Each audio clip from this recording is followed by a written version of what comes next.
Hello friends, welcome to another new video. আপনাদের আবার একটি নতুন ভিডিওতে স্বাগত জানাই। রাজ্যের মুখ্যমন্ত্রীর পক্ষ থেকে চলে এসে আরো একটি নতুন ঘোষণা, যেটা প্রত্যেকটা স্টুডেন্টস, এর আগে কিছু ক্যাটাগরিতে ভাগ করা ছিল, এবার থেকে প্রত্যেকটা স্টুডেন্টস অর্থাৎ প্রত্যেকটা ক্যাটাগরি স্টুডেন্টসদের জন্য এই সুবিধা দেওয়া হবে। যারা নতুন আছেন এই চ্যানেলে, অবশ্যই চ্যানেলটিকে সাবস্ক্রাইব করে পাশে বেল আইকনটি ক্লিক করে দেবেন, যাতে সব তথ্যগুলো আপনারা টাইম টু টাইম এখান থেকে পেয়ে যান। তো বেশ মাস কয়েক আগে আমি আপনাদের সঙ্গে শেয়ার করেছিলাম, রাজ্যের মুখ্যমন্ত্রীর পক্ষ থেকে ঘোষণা হয়েছিল বা ওয়েস্ট বেঙ্গল স্টেটের পক্ষ থেকে ঘোষণা হয়েছিল স্টুডেন্ট ইন্টার্নশিপ প্রোগ্রাম, তার সাথে সাথে যোগ্যশ্রী প্রোগ্রাম, যোগ্যশ্রী প্রকল্প। যোগ্যশ্রী প্রকল্পে কি হতো, নিট বা জেইর জন্য যারা প্রিপারেশন নেবে, আইপিএস আইএএস বা বিভিন্ন সরকারি চাকরির পরীক্ষার জন্য যারা প্রস্তুতি নেবে, তাদের জন্য যোগ্যশ্রী প্রকল্প চালু। অর্থাৎ রাজ্য সরকারের পক্ষ থেকে একটা ফ্রি অফ কস্ট, রাজ্য সরকারের পক্ষ থেকে একটা বিনামূল্যে প্রশিক্ষণ শিবির অর্গানাইজ করা, যেখান থেকে স্টুডেন্টসরা ট্রেনিং নিয়ে তাদের সেই পরীক্ষাগুলোতে তারা সাকসেসফুল হওয়ার স্বপ্ন দেখতে পাবে। তো সেখানে একটা বিষয় উল্লেখ করা হয়েছিল। প্রথমত, সেই প্রকল্পটা ছিল শুধুমাত্র তফসিলি জাতি বা সেই প্রকল্পটা শুধুমাত্র ছিল এসসি এসটিদের জন্য। পরবর্তী ক্ষেত্রে আমরা এটাই প্রত্যাশা করছিলাম যে এই প্রকল্পটা যদি সর্বসাধারণ বা জেনারেল স্টুডেন্টসদের জন্য, কেননা জেনারেল স্টুডেন্টসদেরও নিডস থাকে, তাদেরও আর্থিক অনটন থাকে, তো সেই জন্য আমরা রিকোয়েস্ট করছিলাম যে যাতে রাজ্য সরকারের পক্ষ থেকে জেনারেল স্টুডেন্টসদের জন্য এই ব্যবস্থাটা করা হয়।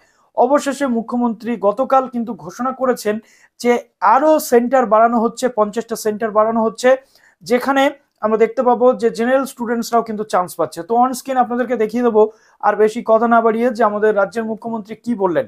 এবং অবশ্যই আমরা যারা ইন্টারেস্টেড রয়েছে, এবং তিনি কিন্তু শুধুমাত্র নিট বা জেইর জন্য বলেননি, তিনি বলেছেন যে রাজ্যের যে কোনো সরকারি চাকরি, যেটা শিক্ষক নিয়োগের পরীক্ষা হতে পারে বা যে কোনো সরকারি চাকরি, WBPS হতে পারে বা WBCS হতে পারে, প্রত্যেকটা স্টুডেন্টস কিন্তু সেই জায়গা থেকে এই যোগ্যশ্রী প্রকল্পের মাধ্যমে, স্কিমের মাধ্যমে তারা কিন্তু সেখানে সুযোগ পাবে। তবে হ্যাঁ, আমি আপনাদেরকে কিভাবে ফর্ম ফিল আপ করতে হবে অবশ্যই বলেছিলাম।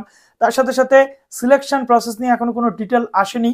সিলেকশন প্রসেসের জন্য আপনাদের এক্সাম হতে পারে, তো সেখানে কি কি হচ্ছে সেটা অবশ্যই আপনাদের বলবো।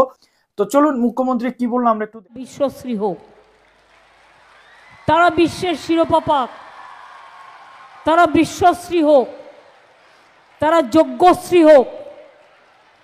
আমার শিডিউল কাস্ট, শিডিউল ট্রাইব ভাই বোনেরা, তপশিলি বন্ধু পেনশনও চালু হয়েছে, আপনারা শিক্ষাশ্রীও পান।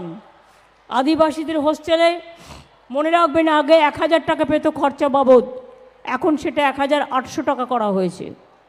মনে রাখবেন, মেধাশ্রী, সেন্ট্রাল গভর্নমেন্ট ওবিসিদের টাকা বন্ধ করে দিয়েছিল, আমি চালু করেছি মেধাশ্রী, যাতে আমার মেধা বাড়ে এবং মেধাশ্রী স্কলারশিপ নিয়ে আগামী দিন বাংলাকে তারা যোগ্যশ্রী করে তোলে।